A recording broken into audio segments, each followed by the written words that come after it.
Hello friends, स्वागत है एक बार फिर से आपका V Star Education YouTube channel पे। तो आज हम पढ़ेंगे IP3 डैग पाथवे को कंप्लीट देखेंगे। IP3 डैग पाथवे क्या होता है एंड सेल सिग्नलिंग की ये क्लास नंबर 4 है। दोस्तों, अगर आपने इससे पिछले 3 क्लास नहीं पढ़ी तो आपकी समझ में नहीं आने वाला IP3 डैग पाथवे क्या होता है। तो इससे बेहतर है कि आप पहले भी 3 क्लास पढ़ लो, ठीक है ना। नहीं तो ये लेक्चर मत देखना क्योंकि नहीं आएगा आपके समझ में। तो देखो, आपका क्या होता है कि जो आपका IP3 डैग पाथवे होता है उसको हम PLC बीटा के नाम से भी जानते हैं। देखेंगे किस किस प्रकार से हम इसको PLC बीटा बोलते हैं। ये एक प्रकार का GPCR पाथवे होता है। क्या होता है GPCR, वो मैं आपको बता चुका हूं। एंड GPCR में भी जो आपका IP3 डैग पाथवे होता है, याद रख लेना, जी क्यू अल्फा वाला पार्ट होता है, ठीक है ना। इस बात को याद रख लेना। तो अपना थोड़ा सा रिजोल्यूशन थोड़ा बढ़ा लेना, ठीक है ना, क्योंकि अब जो है आपके सामने बड़े ही पिक्सल फटे फटे आने वाले हैं। तो चलिए बात करते हैं। सबसे पहले देखते हैं कि आपका IP3, ठीक है ना। सबसे पहले आपका IP3 किस प्रकार से बनता है एंड कहां पर बनता है। तो ये आपकी प्लाज्मा मेम्ब्रेन है, याद रख लेना, ये आपकी प्लाज्मा मेम्ब्रेन है। प्लाज्मा मेम्ब्रेन पे एक कंपोनेंट होता है जिसको बोलते हैं PI, फास्फोटिडाइल इनिसिटोल। फास्फोटिडाइल इनिसिटोल इसका फुल फॉर्म होती है। एंड यहाँ पर क्या होता है कि सबसे पहले आपका फास्फोराइलेशन होता है, यानी कि PIP4 काइनेज आएगा। एंड यहाँ से ये एक फोस्फेट को ले लेगा, यहाँ से ये एक फोस्फेट को ले लेगा। सबसे पहले फोस्फेट आपका आपका कहाँ पर लगेगा, वो लगेगा इस शुगर पे, आपका जो है फोर फोर कार्बन पे, यानी कि आपके चौथे कार्बन पे लगने वाला है। इसलिए इसको बोलेंगे PIP4 फोस्फेट, PIP4 फोस्फेट, या फिर PIP भी बोल सकते हैं इसको, ठीक है ना। इसके बाद यहाँ पर एक और आपका एंजाइम्स आएगा जिसको PIP5 काइनेज बोल देते हैं। ये भी आपका फोस्फेट प्रोवाइड कराएगा। एंड ये फोस्फेट इस बार आपके 5वें नंबर पर लगेगा, यानी कि कार्बन नंबर 5वें पर लगेगा। तो इसको बोलेंगे PIP या फिर इसको बोलेंगे PIP बिस फोस्फेट। बिस मतलब दो, ठीक है ना। एंड जो जो लोकेशन है वो कौन सी है, 4 5, इसलिए बोला इसको PIP4 5 बिस फोस्फेट, या फिर PIP2 के नाम से इसको ही जाना जाता है। PIP2 इंपोर्टेंट भाई साहब, यही आपका जो है मेन होता है, यही आपका मेन होता है। अब यहाँ पर क्या काम होता है, ये आपका प्रेजेंट है PIP-PM में, यानी कि प्लाज्मा मेम्ब्रेन में आपका प्रेजेंट है सेल वाल की, ठीक है ना, या सॉरी सेल मेम्ब्रेन पे। ये जो आपका PIP2 में प्रेजेंट है, सेल वाल अलग होती है, PM अलग होती है, इस बात को याद रख लेना। तो यहाँ पर ये सेल मेम्ब्रेन में प्रेजेंट है। अब इस PIP2 पे एक एंजाइम्स काम करेगा जिसको बोलते हैं PIP, जिसको बोलते हैं PLC यानी कि फास्फोलाइपेज सी, ठीक है ना। इसको बोलते हैं PLC, इसको बोलते हैं PLC। अब ये PLC आपके 4 प्रकार के होते हैं, अल्फा बीटा गामा डेल्टा, ठीक है ना। तो यहाँ पर ये होता है आपका बीटा टाइप का, ये होता है आपका बीटा टाइप का। तो आपका ये इसको बोल देंगे हम PLC बीटा। यहाँ से देखो, मैंने अभी आपसे पीछे नाम बताया ना कि आपका इसको PLC बीटा भी बोल देते हैं। इसको PLC बीटा इसलिए बोलते हैं क्योंकि इसमें जो है आपका जो इफेक्टर होता है, ये एज ए इफेक्टर काम करता है। अभी बात करेंगे कि आपका इफेक्टर क्या होता है। तो ये आपका PLC होता है। एक्चुअल में ये क्या काम करता है, ये आपका PIP2 को कट करवा देता है, क्लीवेज करवा देगा, ठीक है ना। इसको क्लीवेज करवा देगा, इसके टुकड़े टुकड़े करवा देगा, ठीक है ना। तो यहाँ पर क्या होगा, यहाँ पर आपको दो चीज देखने को मिलेंगे। एक मिलेगी डैग, ठीक है ना, एक मिलेगा आपको डैग। इसको बोलते हैं डाई एसाइल ग्लिसरॉल, डैग को बोलते हैं डाई एसाइल ग्लिसरॉल। ये आपका 1,2 डाई एसाइल ग्लिसरॉल होता है डैग। एंड ये हमेशा याद रख लेना, ये हमेशा सेल मेम्ब्रेन पे ही प्रेजेंट होगा, ये हमेशा सेल मेम्ब्रेन पे ही प्रेजेंट होगा। ये कभी भी आपके सेल मेम्ब्रेन को नहीं छोड़ता है। देखो, ये आपका इंटरनल पार्ट है, ये सेल का इंटरनल पार्ट, इसको मैं बना करके चल रहा हूं। एंड इसके ऊपर का ये जो पार्ट है ये आपका आउटर हो जाएगा, जो ऊपर का पार्ट है ये आपका सेल मेम्ब्रेन का पार्ट है। अब यहाँ पर क्या हुआ, जो आपका फास्फोलाइपेज सी था, PLC बीटा था, इसने PIP2 को दो भागों में तोड़ा, इसने PIP2 को दो भागों में तोड़ा। एक आपका डैग जो कि CM पर ही रह गया, सेल मेम्ब्रेन पे ही रह गया। इसके बाद आपका एक आ जाता है IP3, एक हो जाता है IP3 जिसको हम बोलते हैं इनोसिटोल 145 ट्राइफॉस्फेट। इनोसिटोल 145 ट्राइफॉस्फेट, याद रख लेना, इनोसिटोल 145 ट्राइफॉस्फेट इसको बोलेंगे। इसका नाम है IP3, इसका नाम है IP3। IP3 से यहाँ पर एक फास्फेटेज नाम का एंजाइम्स आएगा। ये एंजाइम्स देखो, मैंने आपको 5-6 एंजाइम्स इससे पिछली वाली क्लास में बताए हैं, जो कि क्या काम करेगा, आपके PI ग्रुप को, जो इनऑर्गेनिक PI ग्रुप है उसको निकालेगा एंड इसको कन्वर्ट कर देगा या इनिसिटोल 1,4 बिसफॉस्फेट या फिर PIP2 में, ठीक है ना। इसको आपका सॉरी इसको बोलेंगे IP2, इसको बोलेंगे आपका IP2, इसको बोला जाएगा IP2। एंड IP2 से ये आपका चेंज हो जाएगा IP में, ठीक है ना, IP में चेंज हो जाएगा। एंड IP से दोबारा से ये आपका जो है फिर आपका पीआईपी फॉस्फेट में चेंज हो जाएगा। लेकिन हमें इतने सब कुछ की जरूरत नहीं है, हमें कहाँ तक जरूरत है, हमें केवल और केवल इस IP3 एंड डैग पाथवे तक की ही जरूरत है। इतनी बात समझ में आ गई, कहाँ से आपका डैग IP3 बना, कहाँ से आपका PIP आ रहा था, ये आपका पहले से ही सेल मेम्ब्रेन में प्रेजेंट था।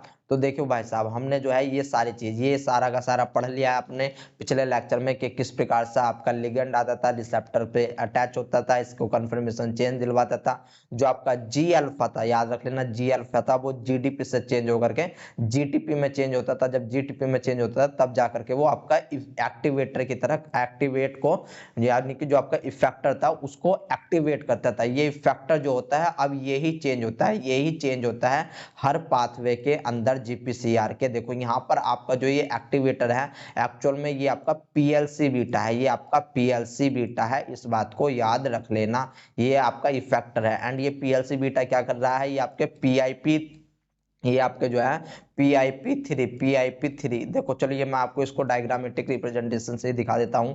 तो यहाँ पर देखने की कोशिश करो, थोड़ा रिजोल्यूशन अपना बढ़ा लेना। यहाँ पर क्या हुआ, यहाँ पर आपका लिगेंड आया, यहाँ पर आपका लिगेंड आया, रिसेप्टर से बाइंड करा, रिसेप्टर ने कंफर्मेशन चेंज आया, कंफर्मेशन चेंज आया तो GDP जो है, जी अल्फा का जो GTP है, जो GDP है वो GTP से चेंज हो जाएगा। यहाँ पर देखो GTP से चेंज हो गया एंड ये जो जी अल्फा है इसको हम GQ अल्फा भी बोलते हैं, इस बात को याद रख लेना। अब ये जो आपका GTP है, ये आपका इफेक्टर, ये आपका इफेक्टर है, ये आपका क्या है, इफेक्टर है। इफेक्टर के साथ जाकर के जुड़ेगा, इफेक्टर का नाम है फास्फोलाइपेज C, या फिर इसको हम PLC, इसको हम PLC बीटा के नाम से भी जानते हैं। अब ये PLC बीटा क्या काम करेगा, ये आपका PIP2, ये आपका जो है PIP2 जो हमने पीछे देखा, PIP2 को क्लीव करवा देगा, PIP2 के टुकड़े टुकड़े कर देगा, ठीक है ना। एंड PIP2 को ये दो भागों में तोड़ेगा। दो भाग कौन कौन से हैं भाई साहब, एक तो है आपका डैग एंड दूसरा होता है आपका IP3। एक आपका डैग, दूसरा होता है IP3। अब देखो यहाँ पर क्या होता है कि जो आपका डैग होता है, ये डैग एक काम करता है कि भाई साहब ये आपका CM यानी कि जो सेल मेम्ब्रेन होती है, सेल मेम्ब्रेन पे ही आपका जो है प्रेजेंट होता है एंड सेल मेम्ब्रेन पे ही आपका जो है आगे बढ़ता है, आगे बढ़ता है, ठीक है ना। अब इसके बाद क्या होगा, ये जो आपका IP3 है, IP3 एक्चुअल में पहुंचेगा आपका जो है कहां पर, IP3 आपका पहुंचेगा एंडोप्लाज्मिक रेटिकुलम। ये आपका एंडोप्लाज्मिक रेटिकुलम है। आई होप आपको एंडोप्लाज्मिक रेटिकुलम पता हो, मैंने आपको डिटेल में पढ़ा रखा है, ठीक है ना। तो ये पूछेगा आपका एंडोप्लाज्मिक रेटिकुलम पे एंड आपके कौन से एंडोप्लाज्मिक पे, SER स्मूथ एंडोप्लाज्मिक रेटिकुलम पे पहुंचेगा एंड यहां से ये क्या काम करेगा, ये आपके लिगेंड गेटेड आयन चैनल को स्टार्ट करवा देगा, ठीक है ना। जो इसकी प्लाज्मा, जो इसकी मेम्ब्रेन है, जो SER की मेम्ब्रेन है, वहां पर ये एक आपका क्या करेगा, यहाँ पर आपका ये गेटेड आयन स्टार्ट करवा देगा, ठीक है ना, यानी कि गेट ओपन कर देगा। एंड जब गेट ओपन कर देगा तो भाई साहब यहाँ के जो कैल्शियम अंदर भरे हुए हैं एंडोप्लाज्मिक रेटिकुलम में, SER में इंपोर्टेंटली, तो वहां से जो है कैल्शियम बाहर आने स्टार्ट हो जाएंगे, बाहर से यहाँ से जो है कैल्शियम आने स्टार्ट हो जाएंगे आपके एंडोप्लाज्मिक रेटिकुलम से। अब ये जो आपके कैल्शियम आए हैं, ये जो आपके कैल्शियम आए हैं, ये क्या काम करेंगे भाई साहब, ये काम ये करेंगे कि ये PKC को पकड़ेंगे, प्रोटीन काइनेज C, ठीक है ना, इसका नाम होता है प्रोटीन काइनेज C। देखो आपके PKC भी काफी टाइप के होते हैं, जैसे कि आपका PKA हमने पढ़ चुका है साइक्लिक AMP में, फिर इसके बाद PKC ये हम पढ़ रहे हैं IP3 डैग पाथवे में, ठीक है ना। तो इतनी बात आप याद रख लेना। तो IP3 डैग पाथवे में आपका PKC काम करता है, प्रोटीन काइनेज C काम करता है।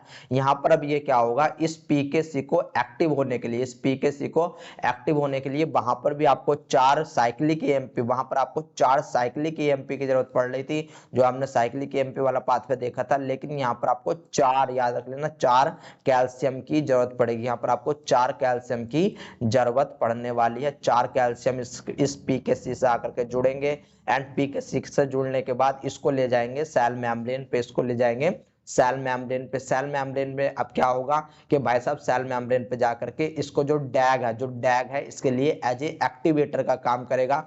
तो यहाँ पर जब आपका PKC से डैग भी जुड़ जाएगा, ठीक है ना, पीकेसी से आपका डैग भी जुड़ जाएगा। एंड इसके बाद आपका इससे आपका कैल्शियम भी जुड़ा हुआ है, इसके बाद इससे आपका कैल्शियम भी जुड़ा हुआ है, तो ये पीकेसी जो है आपका एक्टिवेट हो जाता है, ये पीकेसी आपका एक्टिवेट हो जाता है। एंड इसके आपके बहुत सारे काम होते हैं, जैसे कि माइटोसिस करवाना, मस्कुलर रिलैक्सेशन करवाना, जैसे कि हार्ट का जो है सही तरीके से आपका सर्कुलेशन करना, ठीक है ना, हार्ट के जो है एसए नोड एवी नोड जो होते हैं उनको सही से आपका जो है वो कैरी ऑन करवाना। तो ये सब सारे के सारे काम होते हैं पीकेसी के, ठीक है ना। नहीं अगर याद आ रहा है तो भाई साहब देखो ये रहे सारे के सारे काम कि ये क्या क्या करवा रहा है, ठीक है ना, ये आपका क्या क्या करवा रहा है।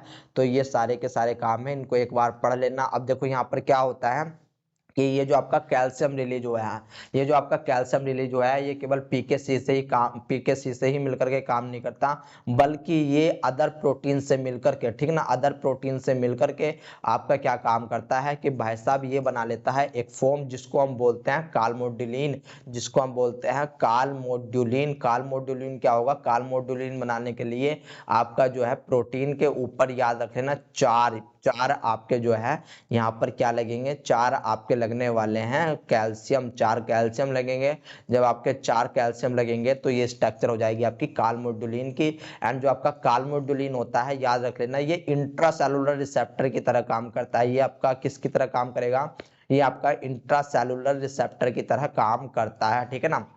तो देखो ये आपका पीएलसी बीटा जो है इतना ही था, एंड इससे ज्यादा यहाँ पर कुछ नहीं पूछा जाता। पीएलसी बीटा से ये पूछा जाता है कि वो कौन से कितने भागों में तोड़ता है, डैग एंड आईपी3 में किसको तोड़ेगा, पीआईपी2 को तोड़ेगा, पीआईपी2 को तोड़ेगा। जो आपका कैल्शियम है जो आपका कैल्शियम है वो किससे रिलीज होगा, कैल्शियम रिलीज होगा गेटेड आयन चैनल से, गेटेड आयन चैनल से आपका जो है रिलीज होने वाला है।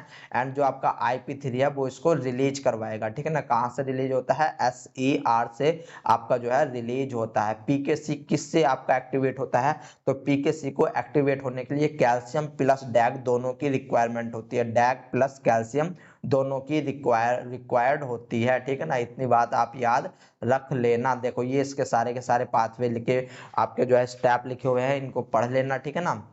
आपको पीडीएफ हमारे टेलीग्राम चैनल से मिल जाएंगी।